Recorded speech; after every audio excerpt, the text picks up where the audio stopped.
Je voudrais d'abord remercier Françoise pour cette invitation, donner cette présentation.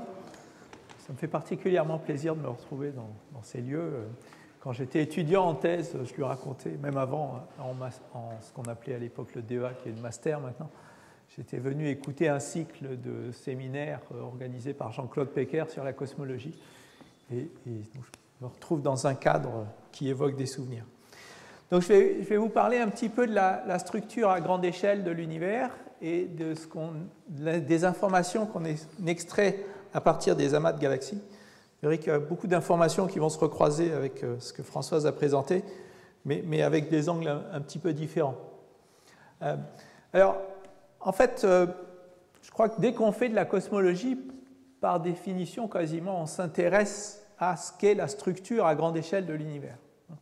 La problématique cosmologique, elle démarre avec cette question: quelle est la structure de l'univers aux grandes échelles?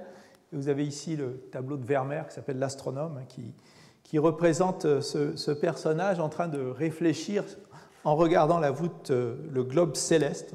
C'est un globe céleste que vous voyez ici, et non pas un globe terrestre. D'ailleurs, des spécialistes ont été regarder un peu de détails des constellations, et l'artiste a reproduit soigneusement des constellations bien connues. Alors, à partir des observations astronomiques, finalement, on a eu un modèle cosmologique, au moins en Occident, qui est celui qui a peut-être duré le plus longtemps. C'est le modèle d'Aristote, modèle qui était un modèle géocentrique, centré sur la Terre. La Terre était supposée être au centre du système, elle était immobile, et l'ensemble des astres tournaient autour d'elle. Les planètes, le Soleil et les autres étoiles. Et vous savez bien sûr que ce modèle a été mis à mal par Copernic. La réflexion sur la structure dont on parle, c'est bien de la cosmologie qu'on fait. On parle de l'univers dans son ensemble, l'ensemble des composantes qu'on croyait connaître à cette époque-là. Donc la révolution copernicienne, c'est bien une révolution qui concerne et qui commence avec la cosmologie. Mais en fait, Copernic, je dirais, n'a fait que la moitié du chemin. La représentation qu'on a à l'issue de la vision de Copernic, si on accepte de mettre le Soleil au centre, ça reste une vision centrée sur le Soleil. La Terre tourne bien autour du Soleil, les autres systèmes tournent autour du Soleil, et il y a éventuellement une sphère des fixes. Donc on n'est pas encore dans la vision moderne, copernicienne précisément.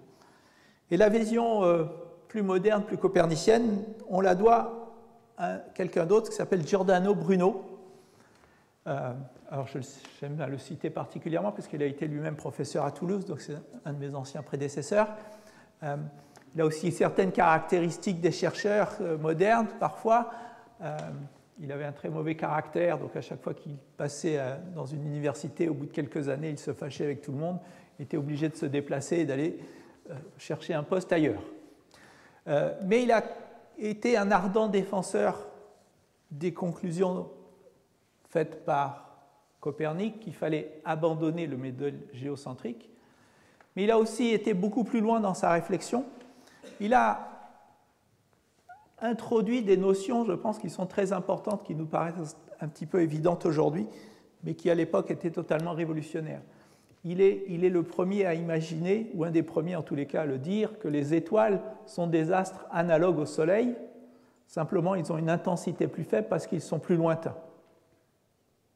Il introduit aussi cette idée qu'il y a des astres suffisamment lointains pour qu'on ne les voit pas. Et donc, le monde que nous voyons est fini, non pas parce qu'il est intrinsèquement fini, mais parce que la vision que nous en avons est limitée. Et donc, les observations de Galilée qui viendront après vont se mettre dans ce cadre qui a déjà été un petit peu pensé, et le sens des observations de Galilée, à mon avis, était très influencé par les visions qui avaient été précédemment avancées par Giordano Bruno.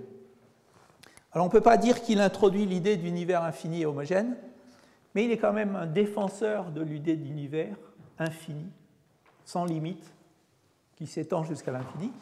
Et d'une certaine façon, dans sa description, il semble bien que pour lui, l'univers est à peu près le même partout. Il y a des étoiles partout.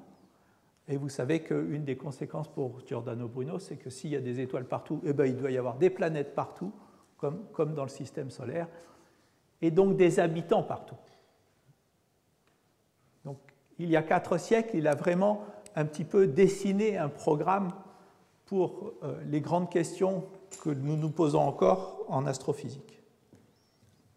Alors, je passe à travers les temps. Je voudrais signaler que la vision de la distribution de la matière à grande échelle, elle va être modifiée par l'astronomie, par l'observation, en particulier avec Herschel, qui va établir une carte de la distribution des étoiles avec un des télescopes les plus puissants de l'époque, et qui va constater qu'effectivement, quand on regarde au-delà d'une certaine distance, il n'y a plus d'étoiles, non pas parce que ces étoiles ne sont pas là, non pas parce que l'instrument limite les observations, mais effectivement parce que même quand on essaye de voir des étoiles beaucoup plus faibles, on ne voit pas d'étoiles beaucoup plus faibles. Donc la vision astronomique qui va petit à petit se mettre en place jusqu'à la fin du XIXe siècle, c'est que le Soleil est parti d'un système d'étoiles de taille finie. Ce système s'appelle la galaxie, et au-delà, il n'y a rien. On revient encore à une vision un petit peu d'un monde fini, et un petit peu aussi pour la mauvaise raison historique, c'est qu'en fait, ce qui limite une partie des observations, ce sont l'absorption par les poussières, qui empêche de voir les étoiles les plus distantes, et l'atténuation que constate Herschel, elle est plus due à l'effet d'obscuration par les poussières dans notre propre galaxie que par la taille finie de notre nuage d'étoiles.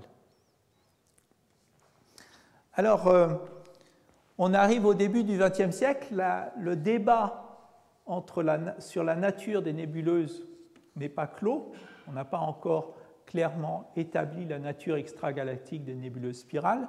Le débat existe, il est en particulier, par exemple, un des avocats du modèle des nébuleuses extragalactiques, c'est le philosophe Emmanuel Kant. Et ici, j'ai choisi de vous présenter Charlier, qui est quelqu'un qu'on cite moins souvent, mais il se trouve que justement j'avais entendu parler de Charlier au séminaire de Jean-Claude, donc je suis content de reprendre ce travail. En 1922, Charlier utilise le catalogue des nébuleuses disponibles à l'époque. Il y a un petit millier d'objets. Il élimine les nébuleuses qui sont visiblement des objets galactiques, les nébuleuses annulaires, les nébuleuses qu'il identifie et qui sont plutôt dans la région du plan galactique. Et il établit cette structure, cette carte du ciel, en partant de l'hypothèse que les nébuleuses sont effectivement des astres extérieurs à notre propre galaxie, et il considère que ces galaxies sont des espèces d'unités de base qui s'assemblent en structures d'échelle plus grande, qu'on voit ici, pour former ce qu'il appelle encore des galaxies, mais qu'on appellerait peut-être aujourd'hui des amas de galaxies, et qui elles-mêmes s'assemblent en structures encore plus grandes, avec un système un petit peu de poupée russe qui ne finit pas. Et ça répond aussi à une problématique qui était présente dans la théorie de Newton, c'est-à-dire que quand vous essayez de calculer le potentiel gravitationnel d'un milieu infini, eh bien, les étudiants de l'université savent que cette intégrale est divergente. Donc si on essaye de calculer la cosmologie sur les bases de Newton, on a des petites difficultés mathématiques. Et à la fin du XIXe siècle, Seliger avait proposé que la distribution de la matière soit précisément structurée de cette façon, en système de poupée russe, avec des contrastes de densité, des densités totales qui décroissent suffisamment quand les structures deviennent grandes pour que les forces newtoniennes ne soient pas divergentes. Et Charlier s'inscrit un peu dans la compréhension de cette vision, ce qu'on retrouvera dans les années 70, par exemple, ce que Mandelbrot appellera la structure fractale de l'univers, qu'il reprend et dont il relance les travaux, et qui se poursuivra jusque dans les années 80 avec des tenants de cette vision. Alors, on ne peut pas faire de la cosmologie sans parler d'Einstein. C'est lui qui va poser les bases qui qui nous servent encore au moins les bases théoriques qui nous servent encore au travail actuel. Il se construit aussi à partir de l'hypothèse que l'univers est homogène. Son travail sur la cosmologie a exactement un siècle, puisque son article où il aborde la question cosmologique est publié en 1917. Et il est un peu à contre-courant de ce que les astronomes pensent. C'est d'abord un chercheur théoricien, et l'idée que l'univers soit homogène à grande échelle est plutôt en contradiction avec la vision classique des astronomes qui avait cette idée de galaxie, une galaxie centrale et rien à l'extérieur. Alors, il n'est pas le premier à formuler l'idée que l'univers est homogène, mais il a suffisamment insisté dessus pour qu'aujourd'hui on parle du principe cosmologique d'Einstein, à savoir qu'on suppose que l'univers est homogène à grande échelle comme cadre de travail, mais évidemment on se doit de vérifier si, oui ou non, la réalité est conforme à cette hypothèse. Alors, je vous ai parlé du catalogue de nébuleuses de Charlier qui devait avoir à peu près 1 millier d'objets.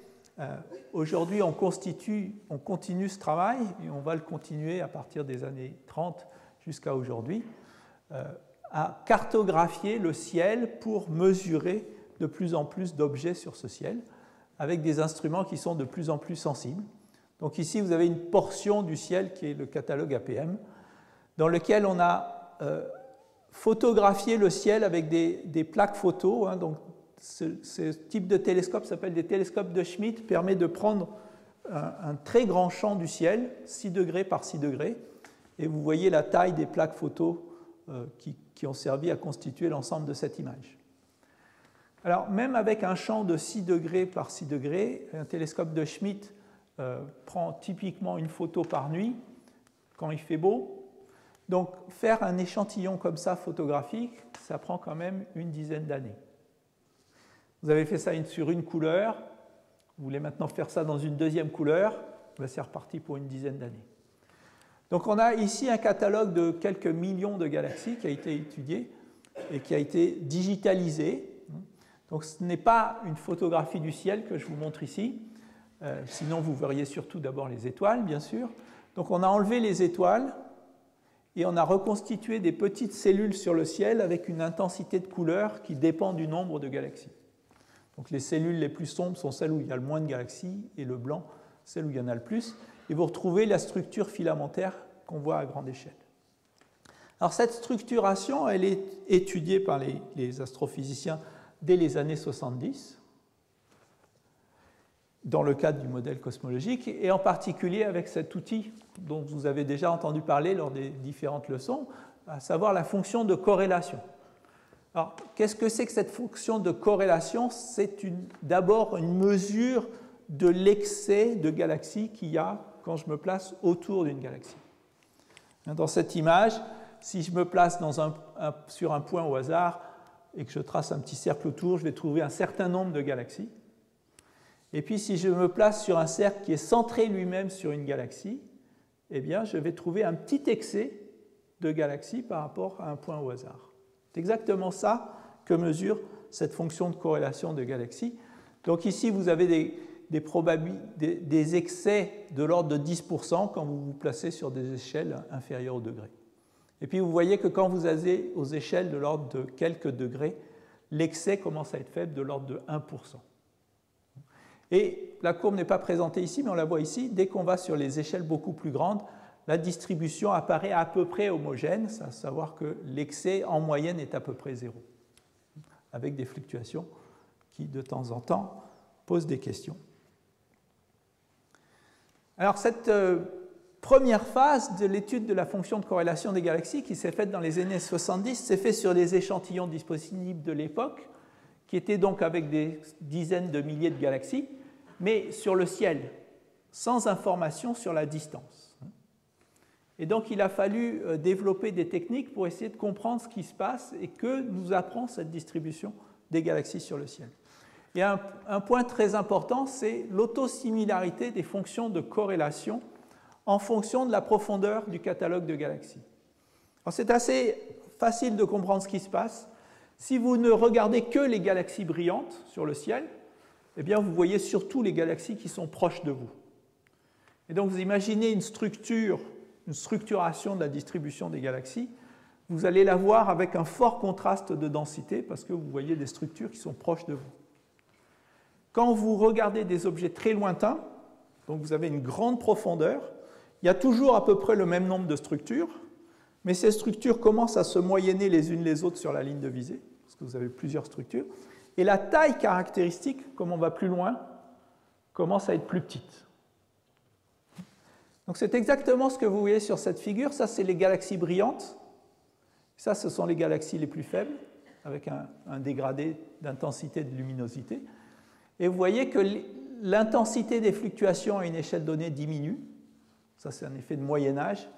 Et l'échelle caractéristique, si on la voit ici, eh bien, elle diminue avec l'angle, parce que les structures sont de plus en plus lointaines. Et ça, c'est ce qu'on attend quand la structure est homogène. C'est-à-dire qu'il y a une taille caractéristique des fluctuations, une amplitude, mais au fur et à mesure que le volume augmente, eh bien, les choses se moyennent et tout diminue. Et si on est dans un univers homogène, eh bien, on s'attend à ce qu'il y ait une relation de ces fonctions de corrélation entre elles qui traduisent juste la différence de profondeur des catalogues. C'est ça qu'on appelle l'autosimilarité des fonctions de corrélation. Et ça a été très très bien vérifié avec le catalogue APM, où vous voyez que quand on prend en compte l'effet de profondeur et l'effet de taille, on peut rechanger les échelles angulaires et les échelles d'amplitude des fonctions de corrélation, et on trouve à ce moment-là une fonction unique qui décrit l'ensemble de ce qu'on observe. Ce qui nous montre bien qu'on a affaire à une structuration dans un milieu homogène. Alors vous me direz, oui, tout ça c'est bien joli, mais c'est quand même à des effets de projection, donc on n'est pas tout à fait certain de bien comprendre ce qui se passe. Et donc il faudrait mieux avoir la vision à 3 dimensions. Et évidemment, les astronomes ont eu la même idée, et donc ils ont voulu, dès les années 1930, avoir accès à la 3e dimension. Et Hubble leur a donné cette possibilité, puisque la mesure de la vitesse d'un objet individuel, l'effet de décalage vers le rouge, vous donne accès à sa distance grâce à la fameuse loi de Hubble. Alors évidemment, on ne connaît pas la constante de Hubble, donc ça vous donne une incertitude, mais c'est une incertitude qui n'est qu'un facteur constant. Ça vous donne l'incertitude sur l'échelle. Donc je ne sais pas vous dire si ça c'est 100 mégaparsecs ou 200, mais par contre je sais que cet objet-là est 2 fois plus loin que celui-là, indépendamment de la valeur absolue de la distance. Donc voici une carte qui a été réalisée dans les années 90, où on a pris une petite tranche sur le ciel, justement dans la direction de Coma, qui est notre amas proche, massif, qui est souvent symbolique. Et là-dessus, dans les années 90, on avait un catalogue de l'ordre de 1000 galaxies. Donc dans les années 90, notre vision de l'espace à 3 dimensions était basée sur à peu près le même nombre de catalogues de galaxies que Charlier avait dans les années 20. Et donc on s'est dit il faut augmenter la taille de ces catalogues de façon significative. Donc on veut augmenter la taille des catalogues, donc allons-y, faisons les observations.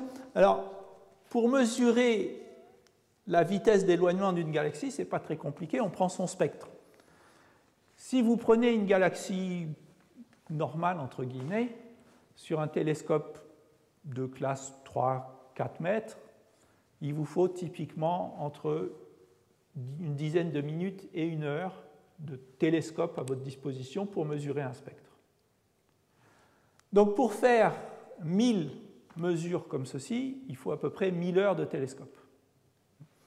Alors 1000 heures de télescope, la moitié des nuits, il y a des nuages, la moitié du temps, il y a la Lune qui est là et qui vous gêne, et la moitié du temps, la galaxie que vous voulez observer, elle n'est pas dans cette direction, elle est dans la direction opposée. Donc un facteur 2 fois un facteur 2 fois un facteur 2, ça veut dire qu'en fait, sur une nuit de 8 heures typiquement, vous avez 1 heure d'exploitable en moyenne par nuit. Et donc pour faire 1000 spectres, il faut à peu près 1000 nuits en moyenne, ça fait 3 ans. Donc si on veut augmenter les dimensions des catalogues, on veut les augmenter peut-être d'un facteur 10, On veut en fait surtout regarder les échelles sur des échelles plus grandes. Donc si j'augmente une échelle d'un facteur 2, comme j'ai un volume, j'augmente le nombre d'un facteur 8, c'est-à-dire à peu près 10. Donc avec ce genre de considération, on est en train de dire que si on veut un catalogue 10 fois plus grand, il va falloir 30 ans. Ça ne va pas du tout. Donc on a compris qu'il fallait changer complètement de stratégie si on voulait vraiment augmenter la taille des catalogues de galaxies. Cette problématique-là, c'est bien comprise dans les années 90. La première chose, c'est qu'on va observer plusieurs galaxies en même temps. Si vous observez 10 galaxies, vous gagnez un facteur 10 sur le temps. Vous pouvez observer 100 galaxies en même temps, 1000 galaxies en même temps, avec des systèmes de fibres. Donc le principe du multiplexage va nous faire gagner un gain extrêmement efficace. La deuxième chose, c'est que les astronomes qui observent des objets individuels, ils font une demande de temps de télescope, ils ont leurs quelques nuits d'observation, ils vont au télescope, ils font leurs observations, ils rentrent chez eux. Et puis après, c'est la semaine suivante ou 15 jours après, c'est un autre astronome qui vient. Et si on procède comme ça sur ces catalogues de galaxies, on ne va pas y arriver parce que chacun va vouloir faire son propre catalogue. Donc il faut que les équipes se mettent ensemble et il faut qu'elles utilisent un télescope qui soit uniquement consacré à cette tâche. Et pas qu'il y en a un qui veut faire le spectre des nébuleuses planétaires, l'autre qui veut mesurer les raies d'absorption dans une étoile, etc.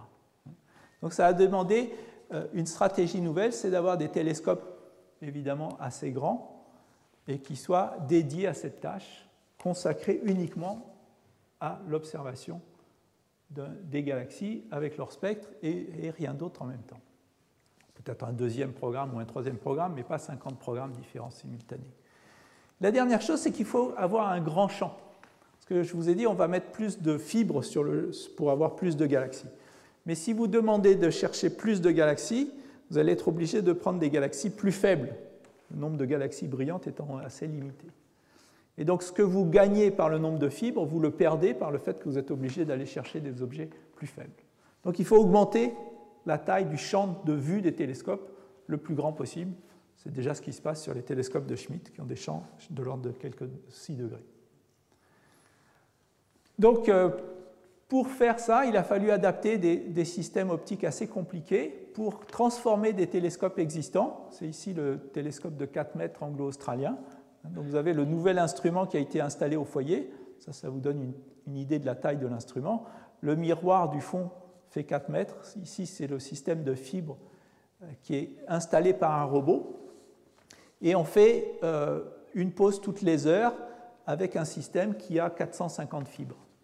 Et comme on regarde à peu près tout le ciel, cette fois, on gagne aussi un petit facteur 2 sur les petites estimations que je vous ai faites tout à l'heure. Alors, il faut presque 1 heure au robot pour positionner les 450 fibres. Donc, ce qui se passe, c'est que pendant qu'on observe un champ de vue, le robot prépare la plaque suivante avec ses 450 fibres et installe les 450 fibres pour l'heure d'après. Et avec ceci, on arrive donc à faire quelque chose comme quelques milliers de spectres en une nuit, quand il fait beau et quand il n'y a pas la Lune. Alors l'alternative du côté américain était de construire un télescope entièrement dédié à cette tâche. C'est le télescope du Sloan, le SDSS, que Françoise a mentionné, qui a été installé dans un site particulier. Et vous avez ici le système de fibres au foyer, donc sur le même principe. Le télescope a été entièrement conçu pour cette tâche. Et donc, comme c'est un télescope conçu pour cette tâche, il est un petit peu plus efficace que les télescopes de 4 mètres, qui lui a été adapté à la situation.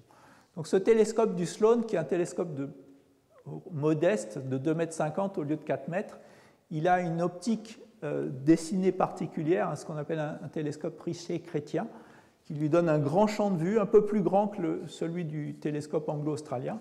Et la combinaison de ces deux facteurs lui permet d'être un tout petit peu plus performant que le télescope de 4 mètres. Une différence aussi, c'est très américain comme façon de voir les choses. Ils ont estimé le temps et l'argent que ça coûterait d'installer un robot qui mette les fibres par rapport à une personne qui fait l'enfichage de fibres. Et ils ont vu que finalement ça coûtait moins cher de mettre les fibres à la main Et donc, ils ont mis les fibres à la main sur les milliers de plaques qu'ils ont utilisées. Donc, on a parlé d'1 million de redshift. Ça veut dire à peu près plus d'1 million de fibres qui ont été enfichées à la main parce que ça coûtait moins cher. Il y a une difficulté technique aussi, c'est que le foyer n'est pas plan, contrairement au cas précédent. Et donc, il faut aller positionner les fibres sous le bon angle, ce qui compliquait les choses et donc augmenter le coût d'un point de vue d'un robot. Alors, la solution ultime à cette... enfin, pas ultime, mais en tous les cas, la prochaine, c'est de passer à des télescopes qui sont dans l'espace. Et un projet que je vous présente ici, c'est le projet Euclide, qui est un télescope européen de la classe de 1,50 m, donc un télescope modeste en termes de diamètre, mais qui sera dans l'espace. Et du fait qu'il va être dans l'espace, il va pouvoir observer 24 heures sur 24. Et deuxièmement, il ne va pas avoir le ciel qui va le gêner. Et donc avec ça, il va être beaucoup plus efficace que les télescopes de la classe des 4 mètres au sol. Et il fera à la fois l'imagerie, la cartographie en images et la cartographie spectroscopique en profondeur. Lancement prévu en 2020, ensemble des résultats 2025, si tout va bien. Alors vous avez déjà vu des structures à grande échelle sur un catalogue. Voilà une image un peu plus profonde, justement, avec le télescope du 2DF. Vous retrouvez ce que vous avez vu tout précédemment, hein, ces structures à grande échelle qui continuent à s'identifier, et en même temps, une structure qui se moyenne à grande distance. Donc là, à nouveau, on veut mesurer ça avec des outils mathématiques, hein, on ne veut pas juste faire des images, donc c'est la fonction de corrélation qui est à nouveau l'outil principal utilisé pour ces mesures. Et vous avez vu cette fonction de corrélation à plusieurs reprises. Alors, si vous voyez toujours le même résultat, ce n'est pas qu'on a peu de choses à vous dire et qu'on vous montre toujours la même chose, c'est surtout que c'est un résultat extrêmement impressionnant pour la communauté des cosmologistes.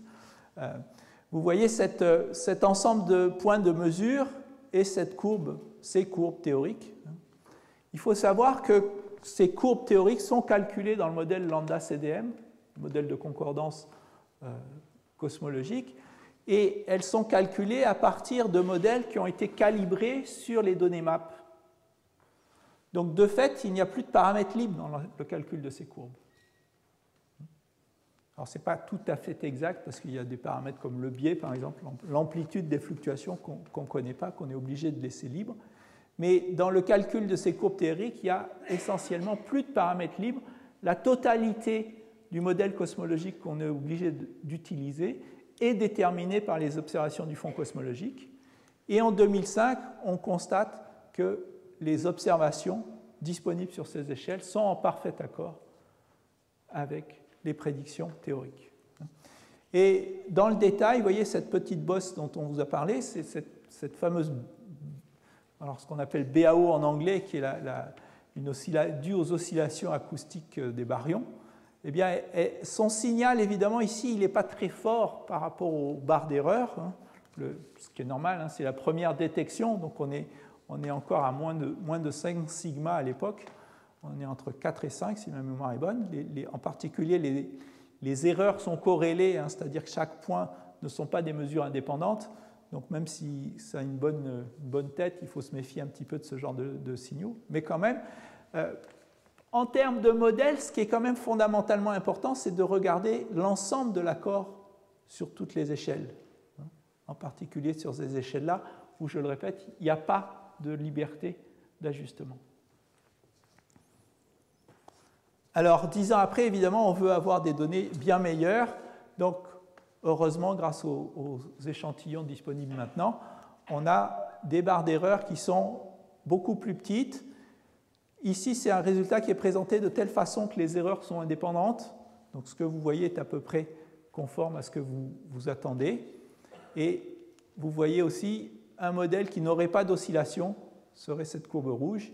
Donc, on voit très très clairement, sans ambiguïté, la détection du phénomène d'oscillation, qui est maintenant à plus de 10 sigma. Et donc, on mesure grâce à ça le spectre de puissance. Alors, le spectre de puissance, c'est une transformation mathématique des données pour ceux à qui ça parle, c'est une autre façon d'exprimer la fonction de corrélation. On prend sa transformée de Fourier. Il y a des gens qui préfèrent travailler dans l'espace réel avec la fonction de corrélation, d'autres qui préfèrent travailler en Fourier avec le spectre de puissance. L'un est la transformée de Fourier de l'autre, donc en principe l'information contenue est la même. Donc voilà ce qu'on mesure dans les différents catalogues à différentes époques du Sloan. Et voilà ce qui reste quand on enlève la composante continue qui est prédite, et on retrouve la composante oscillante. Pour ceux qui ont fait un peu de mathématiques, vous savez que quand il y a un pic quelque part et que vous prenez sa transformée de Fourier, ça vous fait des oscillations. Donc dans la fonction de corrélation, il y a un pic, et donc quand on travaille dans l'espace de Fourier, on retrouve des oscillations. Il n'y a pas grand-chose d'extraordinaire là-dedans. À nouveau, on exprime de deux façons différentes le même signal. Mais par contre, la visibilité commence maintenant à être vraiment très très bonne. Alors je pense que c'est très important de bien comprendre l'interprétation de tout ça, parce qu'on voit un petit peu l'accord dans le détail avec des modèles, mais qu'est-ce qui est derrière? C'est cette courbe que vous avez déjà vue, le spectre prédit du modèle lambda CDM et ce qu'on appelle une fonction de transfert. Donc ça, c'est quelque chose qui est la physique des petites perturbations dans l'univers primordial, qui fait que les conditions initiales sont en loi de puissance. Donc on a un système dans lequel il n'y a pas d'échelle au départ. Et ensuite, l'évolution des perturbations, qui doit prendre en compte les échelles qui sont relativistes, les échelles qui ne sont pas relativistes, le mélange baryon, photon, matière noire.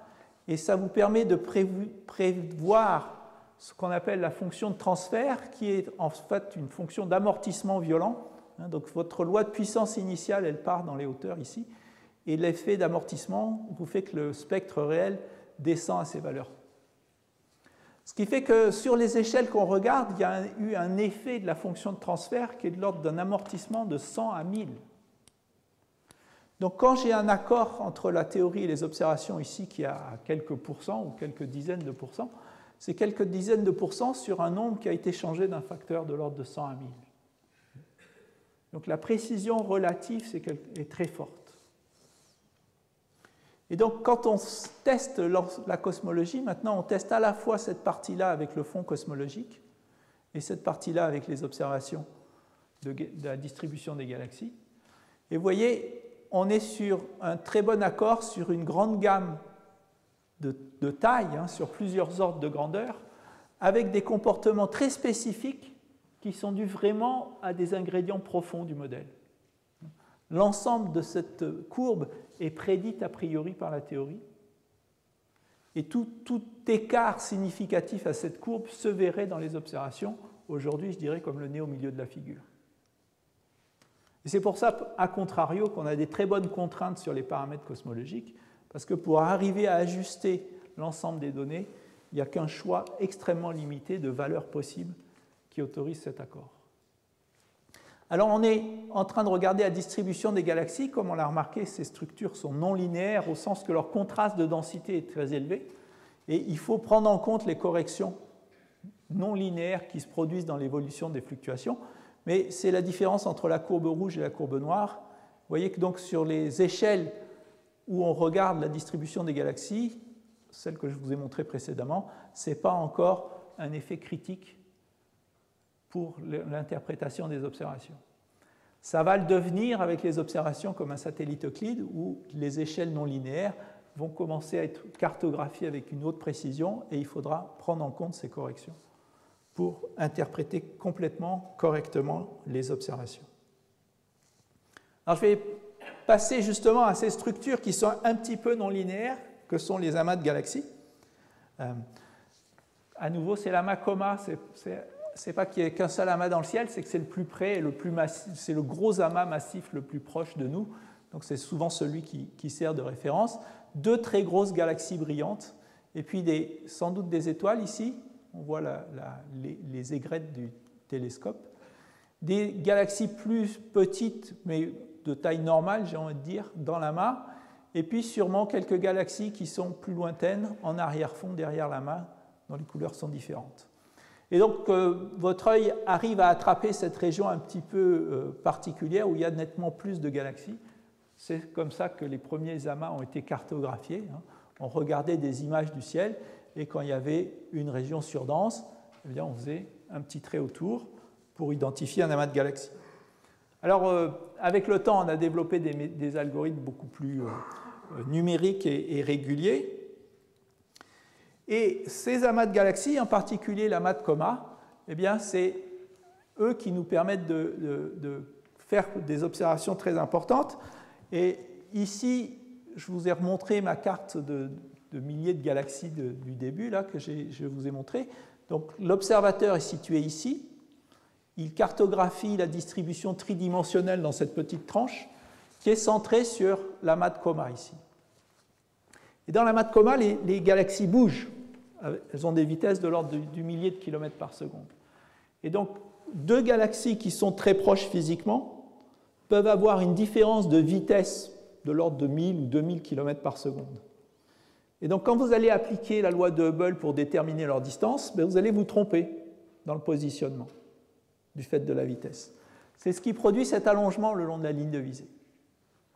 En fait, les galaxies qui sont le long de cette ligne-là, elles sont toutes concentrées dans l'amas, et c'est les erreurs sur la vitesse ou la vitesse individuelle qui vous fait commettre une erreur sur la distance.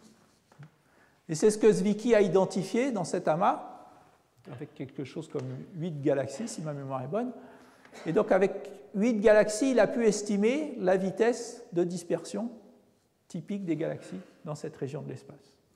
Et vous pouvez le faire vous-même, d'ailleurs, à l'œil. La distance est à 6000 km par seconde. Vous voyez que la distribution a l'air de quelque chose comme 1000 km par seconde. Vous avez le bon ordre de grandeur. Avec ça, il a pu estimer la masse, plus exactement, de l'amas de Coma. Et il est arrivé à cette conclusion, qui est une des conclusions peut-être les plus marquantes de l'astrophysique moderne, c'est qu'il y a beaucoup plus de masse que ce qu'on arrive à voir.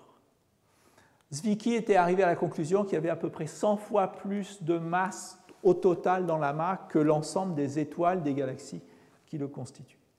Et ce chiffre 100 reste à peu près le bon ordre de grandeur. Quand on prend un amas de galaxies, la masse totale qu'on déduit est de l'ordre de 100 fois la masse détectée sous forme de galaxies.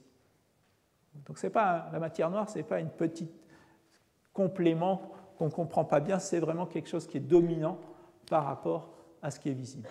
Alors j'ai choisi cette photo de Zwicky qui ne l'arrange pas tellement parce qu'il avait lui-même la réputation d'avoir mauvais caractère, et en particulier il traitait ses collègues d'imbéciles sphériques, à savoir que quel que soit l'angle sous lequel vous le regardez, ça reste des imbéciles. Donc évidemment avec ce genre de remarques, il ne s'est pas fait que des camarades. Et du coup, ces travaux sur la matière noire ont peut-être pris un peu de temps pour être complètement repris par la communauté. Et c'est seulement avec les observations sur les courbes de rotation de galaxies que ce problème de matière noire est devenu aussi crucial. Alors, vous voyez la même image, je crois que celle que Françoise a choisie. C'est Coma à nouveau, parce que c'est toujours l'amas emblématique qui nous entoure, observé par XMM, parce que c'est le satellite européen qui a fourni les données les plus précises sur cet amas. Et on voit cette lumière diffuse qui est due au gaz chaud. On voit aussi qu'il y a des contributions par des sources ponctuelles qui vont nous ajouter un petit peu de bruit et qu'il va falloir... alors dans la partie centrale, il n'y a pas de problème à comprendre l'émission forte. Quand on est sur les bords, ça devient un petit peu plus compliqué puisqu'il faut enlever la contribution de toutes ces sources. Puis de temps en temps, vous voyez un autre petit amas là, qui est là et qui est en train de tomber vraisemblablement sur l'amas principal. Là encore, une chose à mémoriser, quand les satellites X ont été lancés pour la première fois, je crois que c'était une fusée, le premier instrument qui a observé le ciel en X, on a vu des sources X brillantes dans le ciel.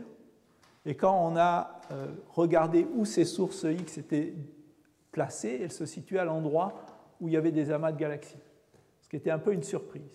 La nature de cette émission a mis un certain temps à être bien comprise, et aujourd'hui on sait que c'est un gaz chaud grâce aux différentes observations.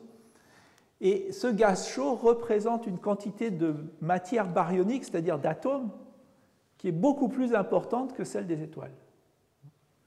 Puisqu'on a essentiellement 10 fois plus de masse sous forme de gaz chaud que sous forme d'étoiles. Donc finalement, l'essentiel des baryons dans un amas, ce ne sont pas les étoiles, c'est le gaz chaud.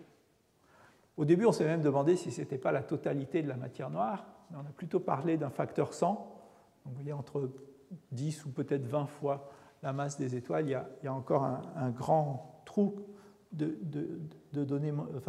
masse qui n'a pas été identifié. Et on sait maintenant, évidemment, que cette masse qui n'est pas identifiée n'est pas faite d'atomes. Les contraintes qu'on a sur la nucléosynthèse, mais aussi avec le fond cosmologique, nous permettent de savoir quelle est la quantité sous forme d'atomes dans la matière actuelle. C'est à peu près 5% de la densité critique. Et la matière noire, au total, représente quelque chose comme 30%. Et donc cette matière noire n'est pas faite d'atomes. Et c'est évidemment une des questions fondamentales. Qu'est-ce que c'est? Donc les physiciens des particules rêvent que ce soit une nouvelle particule qu'on n'a pas encore trouvée, ce qui est tout à fait raisonnable. Ça peut être autre chose aussi. La nature a toujours beaucoup d'imagination. Et évidemment, il reste la possibilité aussi que ce soit une gravitation modifiée profondément qui imite la présence d'une composante de matière noire. Alors, je vous ai dit, ce gaz est chaud, on peut mesurer sa température. Je crois que j'ai un exemple. Ah oui, alors je vous montre d'abord l'exemple d'un spectre dans le domaine des rayons X. Et on a ici un spectre très caractéristique qui s'appelle un spectre de Bremsstrahlung. C'est ce que émet un gaz chaud qui est optiquement mince. Et cette émission optique est très bien reproduite par les modèles de plasma. On voit les raies des éléments qui apparaissent. Et on arrive comme ça à cartographier la température dans des amas à différents rayons. Et une fois qu'on a la température, on peut à nouveau s'en servir pour estimer la masse totale. La température des particules, c'est essentiellement lié à leur vitesse d'agitation. Donc si vous avez une masse quelque part, eh bien, s'il y a du gaz chaud dans cette région, qui est lié à cette masse, il ne faut pas que la vitesse thermique des particules soit plus grande que la vitesse de libération de cette masse. Et donc, par cette égalité, on arrive, une fois qu'on a mesuré un nuage de gaz à une certaine température, on arrive à connaître la masse de ce système. Donc on mesure aussi la masse par la température X et on trouve des masses qui sont en accord avec les vitesses de dispersion. Donc on a plusieurs indicateurs de masse. Alors de temps en temps, il y a des débats entre spécialistes parce qu'il y a une différence de 50%, voire un facteur 2, mais le facteur 100 entre la masse des étoiles et la masse totale reste là. Alors ça, c'est un exemple de ce que la masse déduite sous forme de gaz à partir de cette émission. Donc l'émission Bremsstrahlung, comme l'a rappelé Françoise, dépend comme le carré de la densité du gaz. Donc comme le gaz est plus concentré dans le centre, l'émission est très forte dans la partie centrale, n carré, et très faible vers les parties extérieures. Malheureusement pour les astronomes, l'essentiel de la masse du gaz est plutôt dans les parties extérieures. Vous avez ici une courbe qui vous montre le profil d'intensité qu'on mesure dans la partie centrale. Donc là où il y a beaucoup de photons, on mesure très très bien le profil du gaz. Et sur les parties extérieures, ça commence à mal tourner parce qu'il y a moins de photons, donc les barres d'erreur sont plus grandes. Et il y a des sources ponctuelles qui viennent contaminer le signal. Et donc on a du mal à mesurer correctement les masses de gaz sur les parties extérieures des amas. Et c'est malheureusement là où il y a l'essentiel de la masse totale. Alors je passe rapidement sur cette image qui est, si ça se trouve, peut-être la même que celle qu'a présentée Françoise. En tous les cas, c'est un exemple d'un amas détecté par Planck à plusieurs fréquences. Donc on regarde la même région du ciel et les photons qui traversent ce gaz chaud, les photons du fond cosmologique, subissent un petit changement d'énergie. Et donc certains photons reçoivent une énergie, tous les photons reçoivent un petit excès d'énergie dans ceux qu'on reçoit, Mais du côté, si vous prenez un corps noir et que vous le décalez comme ceci, vous allez avoir un déficit de photons dans la partie basse énergie et un excès de photons dans la partie haute énergie. Ce qui vous explique que cet effet est un effet chromatique. Il y a une fréquence à laquelle il n'y a rien, des fréquences plus élevées où vous voyez une source brillante, et de l'autre côté, une espèce de trou, une diminution de la température du fond cosmologique. Ça, cette propriété de l'effet Sonaïev-Zeldovich, cette signature spectrale, elle est très importante parce qu'elle nous permet de bien l'identifier, d'être sûr que ce qu'on détecte, c'est bien une fluctuation due à l'amas et non pas une fluctuation primordiale ou un autre effet. Enfin, la dernière observation fondamentale pour les problèmes que j'ai évoqués, c'est les effets de lentille gravitationnelle. La masse d'un amas, comme toute masse dans l'univers, dévie les rayons lumineux. Et donc, quand on regarde un amas de galaxies, eh bien, il va dévier les rayons lumineux qui viennent de galaxies qui sont derrière cet amas. Cet effet de lentille qui a déjà été évoqué. Et là, on le voit de façon très visuelle. Si vous aviez une structure parfaitement sphérique et un alignement parfait, ben vous formeriez un anneau parfait. Donc, comme la perfection n'existe pas, vous avez des morceaux d'arc de cercle. Et la mesure de ces anneaux, du rayon que vous voyez apparaître ici, vous permet de mesurer directement la totalité de la masse présente dans l'ensemble de cette région. Ça a aussi une vertu pédagogique assez importante. Vous voyez que ces anneaux sont très réguliers, enfin ces arcs sont très réguliers, alors que la distribution des galaxies elle-même est très irrégulière. Et effectivement, on peut montrer que pour reproduire la régularité de ces arcs, on est obligé d'ajouter une composante de masse qui a une distribution assez lisse et non pas une masse qui est associée directement aux galaxies. Donc, avec ça, on cartographie vraiment la matière noire. Alors, ici se voit de façon visuelle, mais cet effet de déformation des images, il va être présent partout. Et c'est par exemple quelque chose qui va être utilisé dans le satellite Euclide. On pourra mesurer les déformations à des très très grandes distances. En fait, toutes les images du ciel sont déformées et on va réussir à reconstruire comme ceci la carte de la matière noire sur toutes les échelles. C'est un des objectifs de la mission. Alors voilà ce que j'avais envie de vous spécifier sur ce qu'on arrive à connaître sur les amas de galaxies que vous avez déjà entendu. C'est qu'on a d'abord plusieurs façons d'estimer la masse totale. J'en ai évoqué 3, les vitesses de dispersion, la température du gaz X, la déviation des rayons lumineux. En ordre de grandeur, et même à mieux que 50%, ces masses sont toutes en accord. On est capable de mesurer la masse sous forme d'étoiles, évidemment. On voit ces étoiles, on a des modèles stellaires, donc on sait la masse que représentent les étoiles des amas. On connaît aussi la métallicité de ces étoiles, donc on sait la quantité de métaux qui ont été synthétisés. On connaît la masse du gaz, à la fois par les observations X et par l'effet Sonaïev-Zeldovich, qui est lui aussi sensible au produit de la température et de la masse du gaz. Et enfin, on connaît la métallicité du gaz qui constitue l'amas. Et donc, on a un ensemble d'observations qui est un peu redondant, qui vous donne plus d'informations que ce que vous voulez mesurer, à savoir la masse, la quantité de baryons et la température. Et donc, on a vraiment un objet qui a un très bon outil pour la cosmologie. Et je crois que c'est d'ailleurs à peu près les seuls où on a cet ensemble d'informations aussi complet et aussi redondant. Si on va sur les grandes structures, on ne verra pas le gaz, donc il nous manquera la composante baryonique. On n'aura pas nécessairement 3 indicateurs de masse indépendants. Et si on va au contraire sur les structures plus petites comme les galaxies, on ne voit pas tellement de gaz chaud. L'essentiel du gaz qui est associé aux galaxies a dû être éjecté et on ne le détecte pas. Donc, c'est des laboratoires, les amas, potentiellement en tout cas. Et par exemple, c'est ce qui vous a déjà été montré. On peut calculer la fraction de gaz ou la fraction de baryon, puisque je vous ai dit le gaz, c'est la composante principale des amas. Donc, on estime la quantité de gaz par les observations X, éventuellement par l'effet SZ aussi. Ici, c'est un échantillon où on a à la fois le X et les observations X et les observations de l'effet SZ par Planck.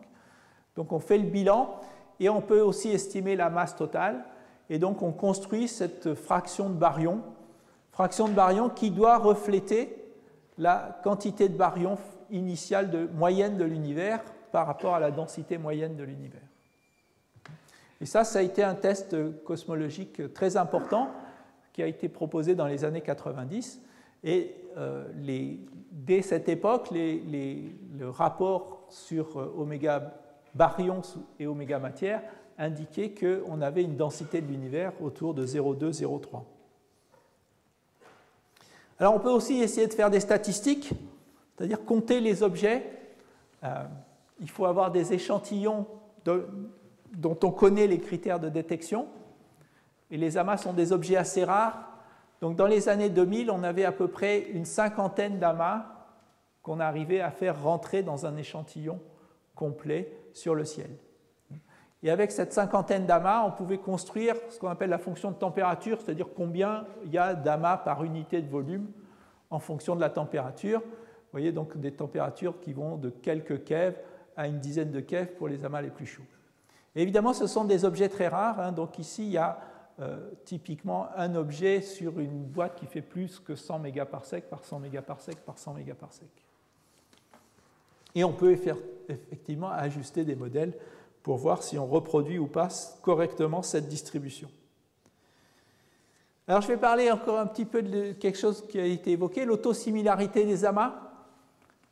Donc le principe d'autosimilarité, c'est le suivant, hein, il est résumé sur cette image, c'est de dire que tous ces objets sont à peu près identiques à un facteur d'échelle près. Donc toutes ces poupées russes que vous avez reconnues sont effectivement plus ou moins la même à un petit facteur géométrique près. Et après, si vous regardez dans le détail, ils ne sont pas totalement identiques. Hein. Ça, c'est déjà un niveau d'ordre supérieur dans la précision. Alors, vous voyez ici des exemples de simulations numériques où on regarde des structures dans des simulations avec différents types de conditions initiales, différentes classes de masse, et on voit des structures qui ont une certaine régularité. Alors, sur les images ici, ce n'est peut-être pas très flagrant. Si on regarde les profils de densité, c'est beaucoup plus régulier. On voit des profils de densité qui ont tous à peu près la même forme et qui ont un profil qui peut être représenté par une loi analytique. Donc on a des expressions pour ce profil, ce qu'on appelle un profil de Navarro-Frank-White, qui décrit l'ensemble des profils qu'on arrive à mesurer dans les simulations numériques, un peu indépendamment de la cosmologie. Donc ça, c'est intéressant parce que ça veut dire que malgré la complexité de la problématique de la formation des structures, hein, ces structures qui se forment par agglutination de structures, donc on prend déjà des objets dans la phase non linéaire et elles s'assemblent elles-mêmes en structures non linéaires, et le résultat est, ma foi, pas trop compliqué à comprendre en apparence. On peut regarder aussi les propriétés mesurables de ces objets. Par exemple, puisque la masse n'est pas directement mesurable, ce qu'on va mesurer, c'est par exemple la vitesse de dispersion ou la température du gaz. Donc là aussi, dans les simulations numériques, sur la base d'arguments analytiques, on peut prédire quelle est la relation entre la vitesse de dispersion et la masse. Et vous voyez que dans les simulations numériques, en tout cas, cet accord entre la relation masse et vitesse de dispersion fonctionne assez bien, indépendamment, là encore, du modèle cosmologique et de l'époque à laquelle on regarde les choses. Pareil pour la température du gaz. Le gaz a l'air d'être à peu près dans une température qui est corrélée à la masse, selon des relations qui sont attendues du point de vue analytique, éventuellement avec des petits facteurs de calibration qu'il faut ajuster. Alors, le dernier élément qui est très important pour l'utilisation des amas en cosmologie, c'est la fonction de masse. Combien il y a d'objets dans une simulation numérique en fonction de la masse. C'est un problème qui a été abordé dès les années 70 par Press et Schechter. Press et Schechter, c'était 1974, ont développé une petite théorie assez simple sur le nombre de structures non linéaires qui se forment dans l'univers en expansion. Ils ont simplement regardé quand vous avez un champ gaussien, le nombre de sphères qui ont un seuil de densité au-dessus d'une certaine valeur. Et donc, ce nombre de sphères vous dit le nombre d'objets non linéaires à une certaine époque. Parce que les fluctuations augmentent au cours du temps, et quand les fluctuations linéaires sont plus grandes que, disons, 1, on va dire que l'objet est non linéaire, et ça vous donne le nombre d'amas. Ils ont fait cette petite modélisation de façon extrêmement simple, et ils ont essayé de la tester avec une simulation numérique, et puis ils ont conclu que ça n'avait pas l'air de très bien marcher. Donc ils ont publié leurs travaux, ils sont passés à autre chose. Puis dans les années 90-95, des gens ont fait des simulations numériques plus grandes, ils retracent les fonctions de masse, et ils utilisent la formule de Pressel-Schechter pour voir ce que ça donne, et se rendent compte que ça marche très bien. Et ils regardent le travail de Pressel-Schechter et ils se rendent compte que les simulations numériques qu'avait fait Pressel-Schechter étaient complètement mauvaises et pas du tout adaptées à la problématique qui s'était posée. Et qu'eux, avec des simulations modernes, mieux faites, trouvaient un bon accord entre la formule de Pressel-Schechter et les fonctions de masse issues des simulations numériques. Et en fait, cet accord est résumé ici sur ce travail qui a été fait par Borgani en 2000. Il a pris différentes simulations numériques à différents temps. Donc ça, c'est l'univers aujourd'hui. Ça, c'est dans le passé, jusqu'à des redshifts de l'ordre de 1,5. Et on voit qu'il y a un très bon accord alors, les marches d'escalier, c'est ce qu'on mesure dans la simulation numérique. Les courbes en continu sont la formule théorique de Pressel-Schechter. Et ce qui est extraordinaire, c'est qu'il n'y a aucun paramètre libre dans cette formule. Donc on a un accord entre une formule théorique et ce qu'on mesure dans des simulations qui est très bon. Alors, évidemment, c'est des diagrammes d'astrophysiciens. Donc ici, il y a 5 ordres de grandeur. Ici, il y en a 3. Donc l'accord à l'œil peut paraître bon, même s'il y a des facteurs 2 ou 3. Mais ça ne fait rien. Quand même, l'accord est déjà très intéressant. Et en fait, depuis, on a fait beaucoup de progrès. Donc je vous présente l'une des dernières simulations numériques qui ont corrigé d'abord de façon un petit peu à la main, je dirais, la formule de Pressel-Schechter pour la rendre l'ajustement encore meilleur, et qui maintenant trouvent des formules analytiques qui reproduisent parfaitement les fonctions de masse. Alors, elles ont été reconverties dans d'autres unités que cette présentation-là, mais l'essence est la même. On a une représentation analytique des fonctions de masse pour différents types de conditions initiales. Les différents codages sont différents types de conditions. Et vous voyez un accord qui est à mieux que 20% près, et même mieux que 10% d'après les dernières simulations de Despali. Donc ça nous donne un outil très puissant, potentiellement, puisqu'on est capable de savoir quelle est la fonction de masse d'objets dans un régime qui est a priori non linéaire pour tout modèle cosmologique qu'on nous propose. Donc on va pouvoir utiliser les amas comme des objets phares, comme des chandelles, et on a derrière l'interprétation théorique grâce à ces fonctions de masse qui a été validée par les simulations numériques. Alors la difficulté, elle vient du fait que si on veut l'utiliser sur les amas, c'est qu'on a très peu d'amas encore aujourd'hui. Ici, je vous montre la fonction de température que je vous avais montrée précédemment. Donc c'est toujours le nombre d'amas en fonction de la température. Ça, c'est la situation aujourd'hui. Donc on avait 50 amas dans ces catalogues en l'an 2000. On en a à peu près 70 aujourd'hui, dont les 50 qu'on avait précédemment. Donc on n'a pas beaucoup progressé. On n'a pas beaucoup progressé parce que les deux échantillons sont basés sur le catalogue Rosat et que pour l'instant, il n'y a pas de nouveaux satellites X qui regardent tout le ciel. Donc le progrès va être lent sur ce sujet-là, jusqu'à ce qu'on ait des surveys X qui couvrent une grande partie du ciel. Mais on peut maintenant essayer d'ajuster des modèles de fonctions de masse. Alors, si on veut passer de la masse à l'observable qui est la température, il faut encore se donner une relation entre la masse et la température.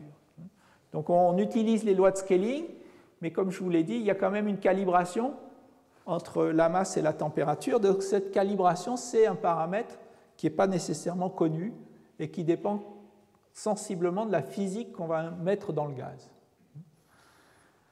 Donc une fois qu'on fait ça, les gens se sont dit on va utiliser les amas de galaxies pour tester nos modèles. donc pour mesurer en particulier l'amplitude des fluctuations sigma 8, parce qu'il s'avère que c'est la grandeur principale à laquelle l'abondance d'amas est la plus sensible. Et ils ont publié, différents auteurs ont publié des valeurs différentes, des sigma 8 de l'ordre plus grand que 1 jusqu'à des sigma 8 de 0,6 sur l'analyse des échantillons d'amas. Alors pourquoi ces différences? En fait, parce qu'ils utilisaient différentes calibrations de la relation entre la masse et la température. Donc les différents auteurs, utilisant différentes calibrations, trouvaient différentes valeurs de sigma 8, ce qui a donné une mauvaise impression à la communauté, puisqu'on s'est dit finalement on ne comprend pas un facteur de près, alors qu'en réalité, une fois qu'on regarde les choses en fonction de ce paramètre de calibration, eh bien l'ensemble des analyses sont en accord. Alors, elles sont en accord, mais ce n'est peut-être pas surprenant parce qu'on utilise en même temps le même échantillon de galaxies, d'amas de galaxies. Donc, l'accord peut cacher encore des problèmes. Alors, ce qui a été fait en X, on peut aussi envisager de le faire avec l'effet Sonoyev-Zeldovich. Regardez combien on a d'amas en fonction du flux SZ. Et on peut faire ça aussi à différents redshifts, puisque l'effet Sonoyev-Zeldovich, c'est un effet qui a l'avantage très fort d'être indépendant du redshift. La luminosité X d'un objet qui est sur le ciel, si vous l'éloignez, elle va forcément diminuer. Tandis que l'intensité de l'effet Sonoyev-Zeldovich est indépendante de la distance de l'objet. Et la raison, c'est que le fond cosmologique lui-même a sa température qui varie comme 1 plus Z. Donc il est plus intense à grand redshift. Donc l'effet intrinsèque a une intensité qui est plus forte avec le redshift, qui compense exactement la décroissance qu'on va avoir du fait de la distance. Et donc l'effet Sonoyev-Zeldovich a cette propriété d'être indépendant de la distance, toutes choses égales par ailleurs. Et donc on peut faire maintenant des catalogues SZ avec Planck, ce qui était pratiquement une première. Il y avait très peu de télescopes qui ont permis de faire des catalogues d'amas dont on comprend la fonction de sélection en fonction du redshift. Et certainement, le catalogue de référence maintenant, c'est le catalogue de Planck. Donc, si je prends un modèle cosmologique, ma formule de variation autour de Press-Hechter me permet de prédire le nombre d'objets, et donc je dois pouvoir prédire le nombre d'amas que j'attends dans un catalogue. Et c'est ce qui avait été fait. On a pris le modèle qui est le modèle cosmologique qui est représenté par le fond cosmologique de Planck, et on prédit le nombre d'amas, et ça donne cette courbe verte en fonction du redshift. Et le nombre d'amas qui est mesuré, ce sont les points rouges. Et donc là, vous voyez un désaccord, une tension, entre le nombre d'amas prévu par le modèle et le nombre d'amas prédit, observé. Et ce n'est pas un petit désaccord, il y a un facteur 3 ou 4 entre le nombre prédit et le nombre observé. Alors, quelle est la source de ce problème? On peut envisager plusieurs difficultés. La première chose, c'est que peut-être le nombre d'amas mesurés est biaisé. Peut-être que les algorithmes de détection des amas dans les catalogues de Planck ont raté un certain nombre d'amas. Si vous dites ça aux gens de Planck, ils ne vont pas être contents, mais enfin, on peut toujours le garder dans un coin de sa tête. La deuxième possibilité, c'est que les ingrédients qu'on a utilisés pour modéliser les amas soient incorrects. Et il y a un ingrédient fondamental qui a été utilisé pour fournir cette courbe théorique, c'est la masse des amas. On a calculé ce nombre d'amas en supposant une certaine relation entre la masse des amas et leur température X. Et le dernier point, c'est que peut-être le modèle fondamental, lambda CDM, a un désaccord plus structurel entre sa prédiction sur le nombre d'amas. Pour l'instant, on n'a pas la solution encore à ce désaccord. Ce désaccord, il est résumé ici. Vous retrouvez ce fameux diagramme sigma 8 versus oméga matière avec les contours du CMB. Alors là, j'ai montré la différence qui qui apparaît quand on introduit un neutrino de 6 centièmes d'électron-volt. Les expériences de physique des particules nous disent qu'effectivement, la masse du neutrino n'est pas exactement zéro, au moins pour l'un d'entre eux. Et cette petite différence de 6 centièmes au minimum peut créer une différence dans l'amplitude de sigma 8 versus oméga. C'est la différence que vous voyez ici, qui n'est pas très forte, mais qui n'est quand même pas négligeable. Et puis les amas de Planck vous donnent un contour qui est ici, donc qui est un peu en tension. Alors après, vous pouvez chiffrer le niveau de la tension. Il n'est pas encore à 5 ou 6 sigma, mais il est quand même très désagréable. Avant d'aller plus loin, je voudrais vous faire remarquer, on parle d'une différence qui est entre 0,83 ici et une valeur qui est 0,77 ici. Donc on est en train de parler de quelque chose qui est à peu près 5% ou 10%, entre 5 et 10% de ce qu'on mesure. Donc le désaccord qu'il y a dans ce modèle ici, il est de 10% sur un des paramètres qui est l'amplitude des fluctuations. Donc c'est dans ma fonction de transfert qui variait d'un facteur 100 ou 1000, j'ai une différence de quelques pourcents, ce qui n'est pas encore très grave pour le modèle, peut-être. La deuxième chose que je trouve aussi très importante à souligner, je ne me lasse pas de le rappeler, c'est que ça, c'est le contour qui a été obtenu uniquement avec les amas. Il y a 180 amas qui ont été utilisés dans ce contour. Et vous voyez que sa précision, même si on n'est pas d'accord sur la valeur, est comparable à celle de Planck. Donc ça montre bien que le potentiel des amas est similaire à celui des observations du fond cosmologique. Et c'est très important parce qu'ici, on mesure les fluctuations essentiellement quand l'univers est âgé de 350 000 ans, à z égale 1000.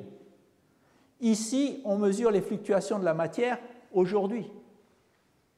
Donc il y a un facteur 1000 d'expansion de l'univers entre les deux. Malgré ce facteur 1000 d'expansion, les accords sont à mieux que 10%. Alors on a fait quelque chose, là, c'est avec ça que je vais conclure. Je pense qu'il est temps, oui. On a repris ces observations d'amas, celle-ci, et on a laissé la calibration de la masse libre. On a dit finalement la masse des amas, on ne la connaît pas, donc laissons-la comme paramètre libre, et on va ajuster les amas X et en même temps ajuster le fond cosmologique. Et cette fois, on a fait ça uniquement sur les données X, et on obtient cette courbe bleue. Et si on ajuste la courbe du fond cosmologique, à ce moment-là, on trouve la courbe verte. Donc ce qui a été utilisé pour produire le contour d'amas ici, c'est une calibration particulière de la masse des amas choisie par l'équipe de Planck, qui est celle-ci. Donc le débat reste ouvert. Soit on a confiance dans les mesures de masse d'amas qui ont été faites, et on pense que c'est cette valeur qu'il faut retenir, et à ce moment-là, il y a une tension à la fois entre les observations X et les observations Sonaïev-Zeldovich. Soit on pense que cette calibration peut être laissée comme un paramètre libre, et il y a un accord parfait entre les observations X et les observations SZ.